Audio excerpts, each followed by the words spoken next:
তো বন্ধুরা আজকে আমি আপনাদের ক্লিয়ার করে বলবো যে 40,000 টাকার মধ্যে কোন ফোনগুলি বেস্ট হবে। তো আজকে আমি নিয়ে এসেছি আপনাদের জন্য কিছু বেস্ট স্মার্টফোন। তো ভিডিওটি আপনারা শেষ পর্যন্ত দেখবেন। তো বন্ধুরা আমি যে ফোনগুলোর কথা বলবো সেই সব ফোনগুলোর স্পেসিফিকেশন আর দামও আমি লিখে দেবো, সেগুলো আপনারা দেখে নেবেন। তো প্রথমে কথা বলি, আপনাদের যদি বড় ব্যাটারি খুবই গুরুত্বপূর্ণ হয় তাহলে আমি প্রথমে রেখেছি পোকো X8 Pro Max এই ফোনটি। এটি একদম ব্যাটারি আর পারফরমেন্স বেস্ট ফোন। এতে আপনারা পাচ্ছেন 6.83 ইঞ্চির অ্যামোলেড 120 হার্টজের সুপার ব্রাইটনেস ডিসপ্লে এবং ডায়মেনসিটি 9500S চিপসেট, সাথে LPDDR5X র্যাম আর UFS 4.1 স্টোরেজ। ক্যামেরা হিসেবেও পাচ্ছেন 50+8 মেগাপিক্সেলের সেটআপ আর 20 মেগাপিক্সেলের সেলফি ক্যামেরা। ব্যাটারি হিসেবে পাচ্ছেন 8500 অ্যাম্পিয়ারের ব্যাটারি এবং 100 ওয়াটের ফাস্ট চার্জিং এবং সাথে IP68 এর রেটিং, সাথে স্ট্রং কুলিংও দেওয়া হয়েছে গেমিং এর জন্য এবং এটা একটা বেস্ট চয়েস হবে। এরপরে আমি দ্বিতীয় নম্বরে রেখেছি ওপোর তরফ থেকে Oppo K13 Turbo Pro ফোনটি। এটি আমি রেখেছি গেমিং লাভারদের জন্য।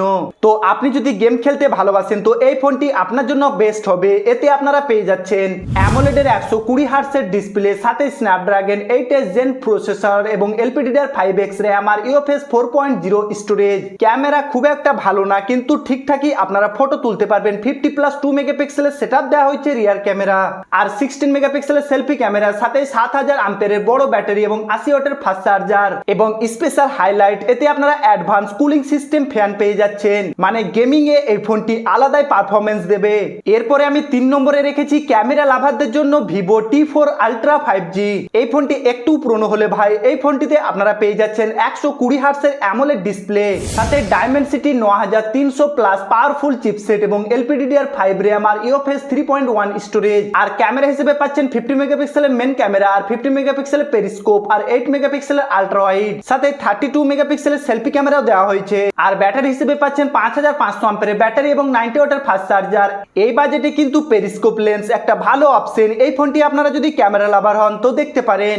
আর 4 নম্বরে আমি রেখেছি, যদি আপনারা অলরাউন্ডার একটা ফোন চান তাহলে মোটরোলার তরফ থেকে মোটরোলা S70 Pro এই ফোনটি দেখতে পারেন। এতে আপনারা পেয়ে যাচ্ছেন 6.8 ইঞ্চির অ্যামোলেডের 144 হার্টজ সুপার ব্রাইটনেস ডিসপ্লে এবং ডায়মেনসিটি 8500 এক্সট্রিম প্রসেসর, সাথে LPDDR5X র্যাম আর UFS 4.1 ফাস্ট স্টোরেজ। ক্যামেরা হিসেবে পাচ্ছেন 50 মেগাপিক্সেলের মেন ক্যামেরা আর 50 মেগাপিক্সেলের আলট্রা ওয়াইড। এখানে কিন্তু কোনো পেরিস্কোপ লেন্স দেওয়া হয়নি কিন্তু 50 মেগাপিক্সেলের আলট্রা ওয়াইড দেওয়া হয়েছে এবং 50 মেগাপিক্সেলের সেলফি ক্যামেরাও পেয়ে যাচ্ছেন, সাথে 6500 অ্যাম্পিয়ারের বড় ব্যাটারি এবং 90 ওয়াটের ফাস্ট চার্জার, সাথে IP68 এবং IP69 এবং মিলিটারি গ্রেড 810 এর সার্টিফিকেশনও দেওয়া হয়েছে। তো আপনারা যদি একটা অলরাউন্ডার ফোন চান তাহলে এই ফোনটি আপনাদের জন্য বেস্ট হবে। এরপরে 5 নম্বরে আমি রেখেছি, আপনারা যদি চান ক্লিন UI এবং কিছু ইউনিক ডিজাইন বা নতুন ডিজাইন বালা ফোন চান তাহলে নাথিং ফোন 4A পুরো এই ফোনটি আপনারা দেখতে পারেন।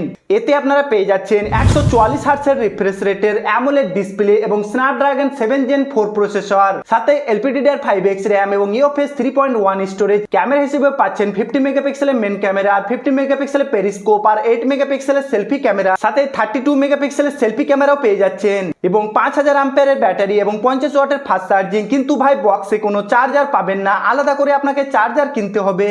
আর ভাই পিছনে গ্লিপ লাইট আর প্রিমিয়াম ইউনিক ডিজাইন এই ফোনটিতে পেয়ে যাচ্ছেন। তো আপনারা যদি ক্লিন UI আর ইউনিক ডিজাইন চান তাহলে এই ফোনটি দেখতে পারেন। আর শেষে আমি রেখেছি OnePlus এর তরফ থেকে OnePlus Nord 6, একদমই ট্রু অলরাউন্ডার কিং ফোন। এটা কেন বলছি, কারণ এতে আপনারা ফাস্ট 165 হার্টজের অ্যামোলেড ডিসপ্লে পেয়ে যাচ্ছেন, সাথে স্ন্যাপড্রাগনের 8 Gen 4 পাওয়ারফুল প্রসেসর এবং LPDDR5X র্যাম আর UFS 4.1 স্টোরেজ। মানে এই ফোনটি দিয়ে আপনারা ভালো মতো গেমিংও করতে পারবেন। আর ক্যামেরা হিসেবে দিয়েছে 50 মেগাপিক্সেলের মেন ক্যামেরা আর 8 মেগাপিক্সেলের আলট্রা ওয়াইড আর 32 মেগাপিক্সেলের সেলফি ক্যামেরা। তো ভাই এই ফোনটিতে কিন্তু কোনো বড় আলট্রা ওয়াইড বা পেরিস্কোপ লেন্স দেওয়া হয়নি, শুধু 8 মেগাপিক্সেলের আলট্রা ওয়াইড দেওয়া হয়েছে। সাথে আপনারা বড় 9000 অ্যাম্পিয়ারের ব্যাটারি পেয়ে যাচ্ছেন এবং 80 ওয়াটের ফাস্ট চার্জার বক্সে পেয়ে যাচ্ছেন। তো বন্ধুরা আপনারা যদি গেমিং এর জন্য ভালো পারফরমেন্স আর বড় ব্যাটারি চান তাহলে এই ফোনটি দেখতে পারেন। আর হ্যাঁ ভাই, কিছু পুরনো ফোনও আছে, সেগুলো যদি আপনাদের বাজেটের মতো হয়ে যায় তাহলে আপনারা দেখতে পারেন। যেমন OnePlus এর তরফ থেকে OnePlus 13R এবং Oppo তরফ থেকে Oppo Reno 14 এবং Samsung এর তরফ থেকে Samsung S24 FE এই তিনটি ফোনও আপনারা দেখতে পারেন। তো বন্ধুরা আমি দেখতে চাই যে আপনাদেরকে কোন ফোনটা ভালো লাগলো অবশ্যই কমেন্ট করে জানাবেন। আর ভিডিও ভালো লাগলে লাইক শেয়ার তো করবেনই, সাথে চ্যানেলটি সাবস্ক্রাইব করে সাথেই থাকবেন। দেখা হচ্ছে আবার কোনো নতুন ভিডিও নিয়ে।